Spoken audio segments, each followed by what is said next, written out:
All right. Hello, everyone. My name is Jake.privett, and this is my persuasive speech. Today, I have a couple guests joining me today, and they're going to hear what I have to tell them. All right. So let's get started. So my introduction is about the healthcare system in America. Personally, I think that there's a lot of issues written within it, and I think there needs to be some sort of call to action. And yeah, I'll basically get started. All right. So imagine working full time, making a living, paying your dues. Life is going good. You're just above where you need to be. And bam, one thing happens. You're just one medical emergency away from financial devastation. That's the reality for a lot of Americans in this world. And this isn't an exaggeration. This is life. One hospital visit is all it takes. One ambulance ride, one prescription can wipe out a whole savings account.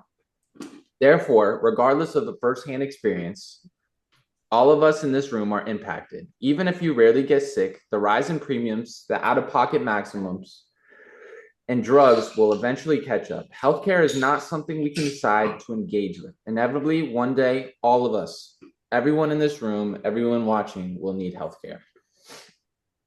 Therefore, my research comprises everything from the Kaiser family to Harvard.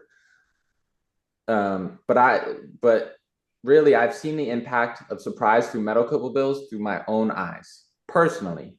Therefore, I would like to speak about this topic and what it does and how it impacts everyone. The expenses of healthcare in America. Excuse me. Let's start by focusing on the healthcare, why it's so expensive in the first place. The US spends more on healthcare than any other developed nation in the world, but it's important to note that despite the expenditure, we do not yield better results than any other countries. Americans pay 1.8 times more than the care cost of Canada, British, or German counterparts. Still, we yield lower life expectancies, a higher ranking for chronic diseases, and even more infant mortality rates. The first reason is for this administration's costs associated with private insurance coverage. We have too many privately owned insurance agencies with rules as how much they cover and abruptly billing strategies and expensive profits. So this calls for some type of action. Now I want you to imagine differently. Imagine a world where your prescription costs based on value from other developed countries. Imagine hospital bills with transparency and easily accessible information. Imagine never having to worry about where you can afford emergency care ever again, medical care ever again. What can we do about it as people? We can implement policy changes based on the systems that many of the developed countries employ. We should support proposals that would cap the prices of prescription drugs. We should support transparent efforts so patients know what they're doing before they go and pay, basically, their life savings away.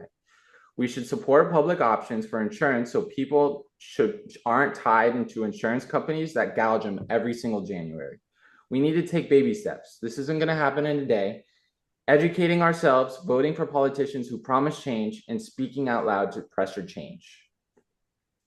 My conclusion, I've discussed the American healthcare is expensive. How these exorbitant prices impact real people like you and me in our communities and what we can do to change it. Healthcare should not bankrupt individuals because they need surgery or because they need something to basically keep living.